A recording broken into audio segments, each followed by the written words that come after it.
I, 29 male, moved out of the apartment I shared with my girlfriend Celia, 31, yesterday. Took everything that was mine, which turns out was basically everything. We'd been together for 4 years, living together for 2. Started great. Then the rules began. First, it was small stuff. No shoes past the entryway. Fine, reasonable.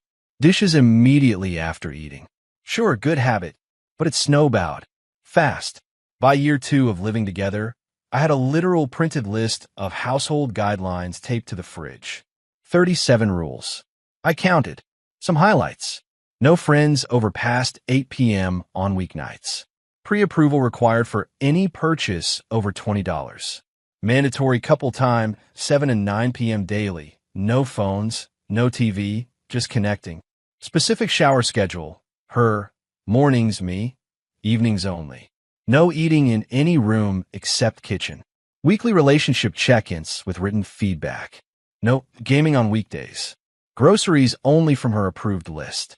Laundry done her way, folded her way, put away immediately. I went along with it. Kept the peace. She'd say it was about respecting our shared space and building healthy habits. Meanwhile, she broke her own rules constantly. Her friend Jade stayed till 11 p.m. Tuesday. That's different. She bought a $200 purse without asking. I don't need permission for personal items. The kicker was I paid 75% of everything. Rent, utilities, groceries. Her job as a social media consultant. She managed 3 small business Instagram accounts, brought in maybe $1,200 per month. My IT job covered the rest. But somehow, I needed permission to buy a $25 game on Steam. 3 days ago, the explosion happened. I bought a pizza on my way home. Didn't realize we were out of her approved dinner ingredients. Was tired, grabbed a large pepperoni. The war crime, apparently. You didn't check the meal plan. Celia, it's just pizza. I was hungry. It's about respect. The plan says Tuesday is salmon. We don't have salmon because you were supposed to shop Monday. I worked late Monday. You were home all day. Wrong thing to say. She went nuclear. Screamed about my lack of commitment to our systems. How I constantly undermined her efforts to build structure. How I was sabotaging our future. Then she said it. The magic words. If you don't like my rules, leave. Something in me just clicked. For years of walking on eggshells, following arbitrary rules that only applied to me, asking permission to live in my own home. Done. Don't mind if I do. She laughed. That bitter, condescending laugh. You're right. You wouldn't last a week without me keeping your life together. I didn't argue. Just went to bed. Yesterday morning, she left for her yoga brunch shopping routine. Every Wednesday, like clockwork. I took the day off work. Rented a U-Haul. Started packing. Here's what I took. All furniture. I bought it all. TV, game systems, electronics, mine. Kitchen appliances except her Vitamix. Bedding, towels, I bought them. All streaming passwords. Changed them first. My name off the lease. Month to month, thank God. Every subscription canceled. Her supplementary credit cards, canceled. Utilities, cancellation notice for end of month. What I left. Her clothes and personal items. Her beloved Vitamix. The printed household guidelines on the fridge. A sticky note. Per your request, I've left. Rent is due on the 1st, Jake. My phone started blowing up around 4 p.m. 63 texts. 29 calls. Voicemails getting progressively more unhinged. Is this a joke? Where's the TV? The power is scheduled to be shut off. Jake, this isn't funny. My car got declined to Whole Foods. You can't just leave. I make the rules. You don't get to just decide. Come back right now. This is theft. I'm calling the police. Please, baby, I didn't mean it.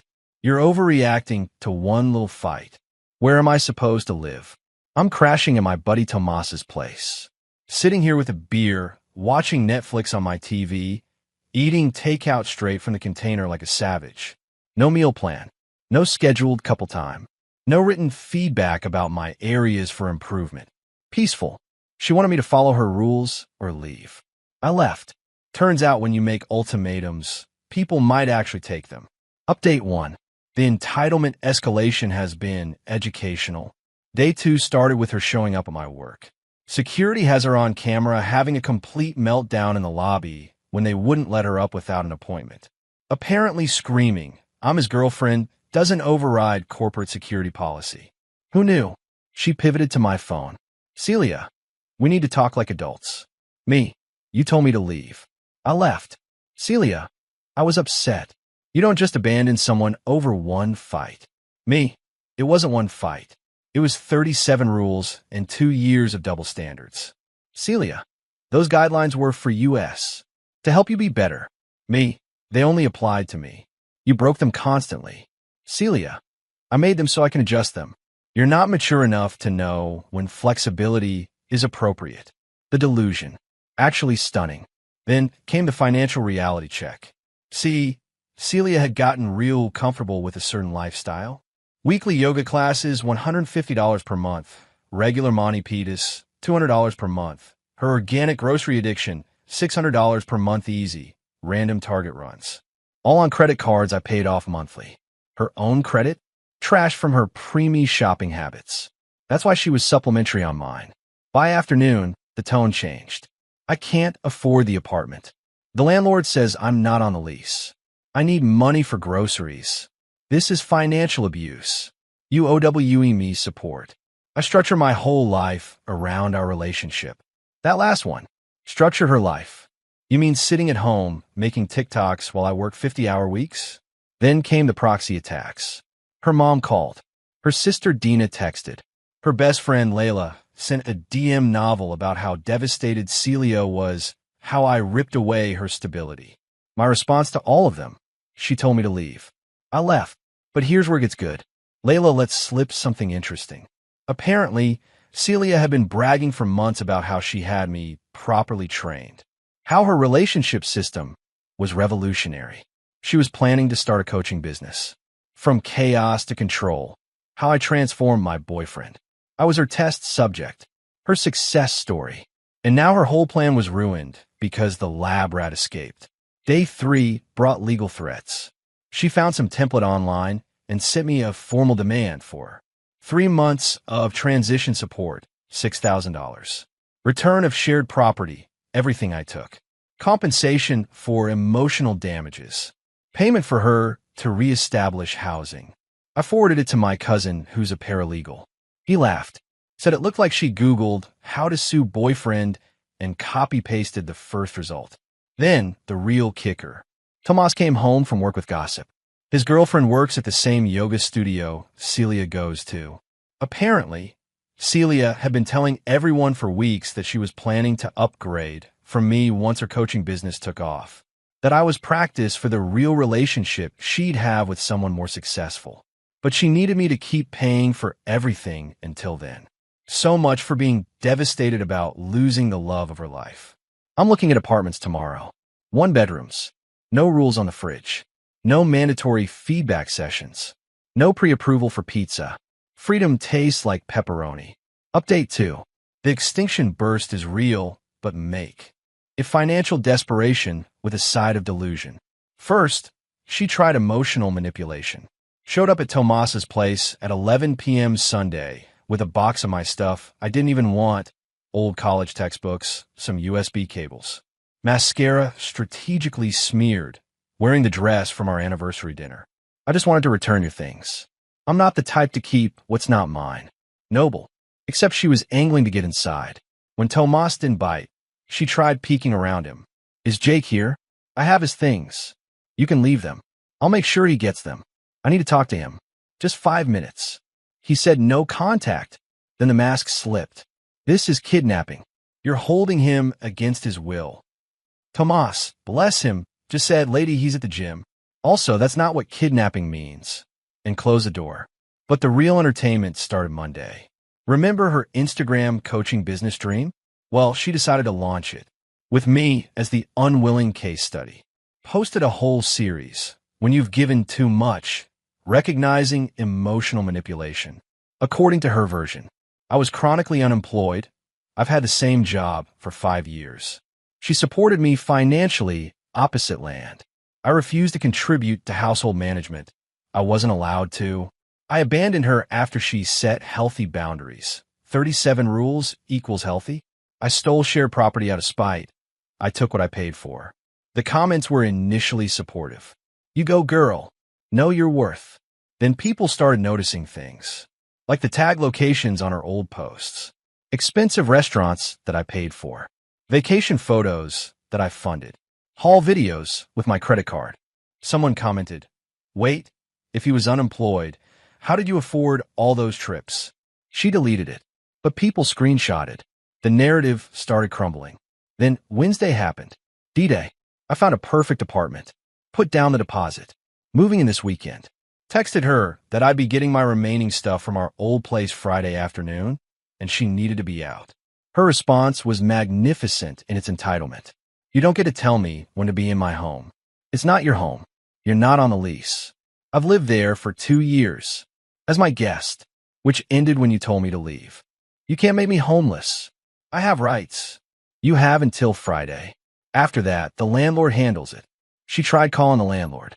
Poor Mr. Peterson had to explain that no, living somewhere doesn't automatically make you a tenant if you're not on any paperwork and don't pay rent. She screamed at him too. Thursday was the negotiation phase. Suddenly, I was the love of her life again. She'd reflected on her mistakes. The rules were just her way of showing love. She'd gotten carried away with the structure. We can start fresh. No rules. Pass. Just a few rules. The important ones. No. Jake, please. I'll go to therapy. Great idea. Good luck with that. Then, the final attempt. The Hail Mary.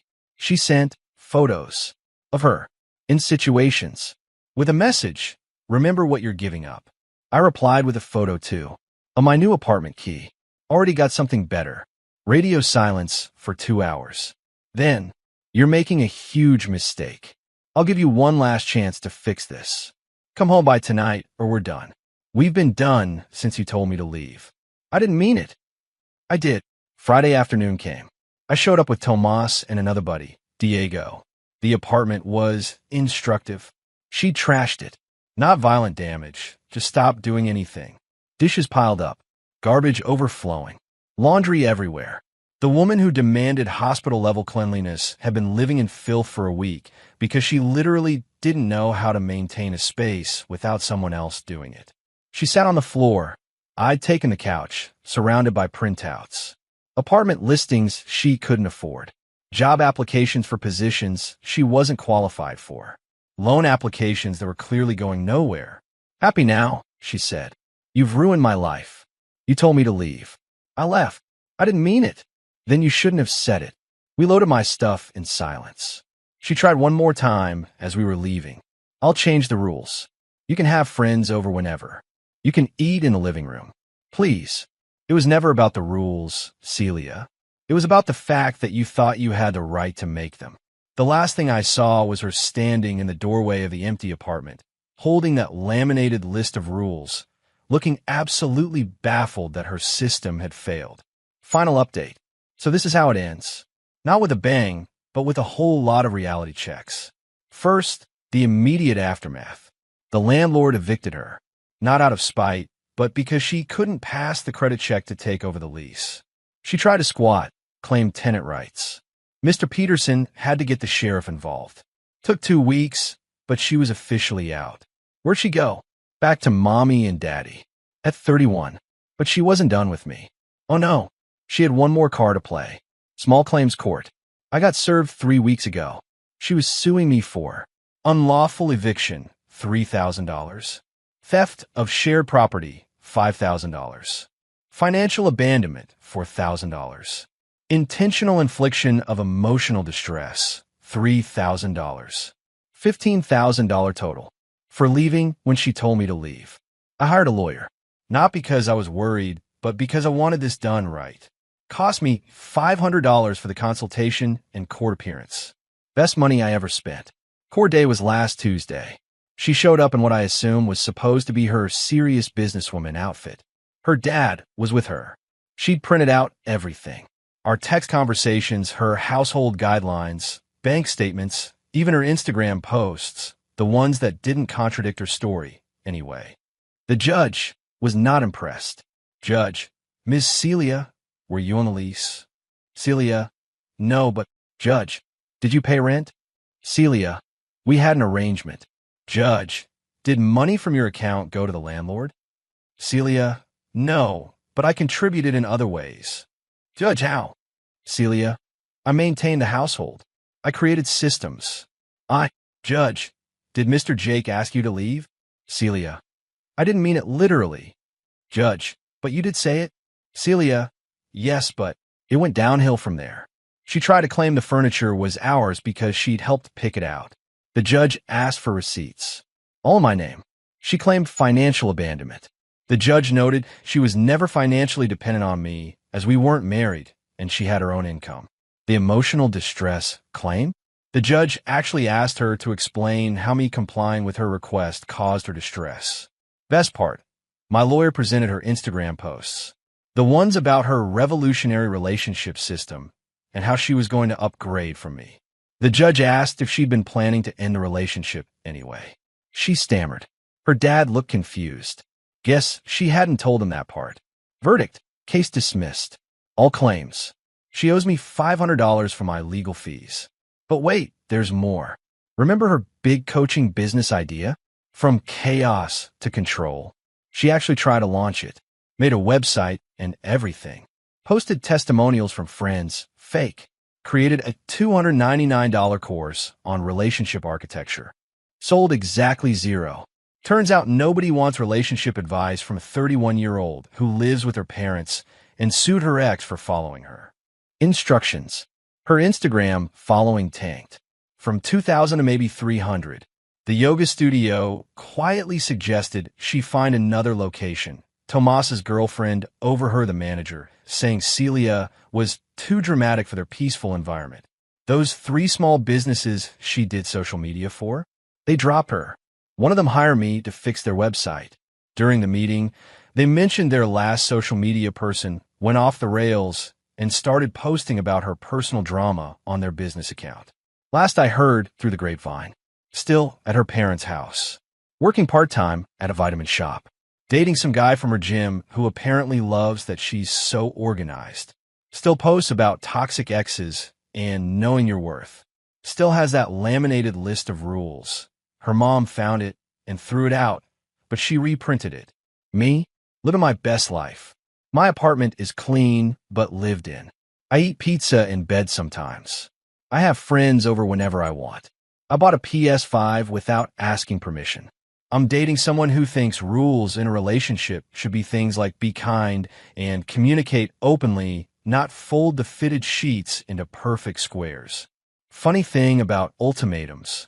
When you tell someone, do this or leave, you better be prepared for them to leave.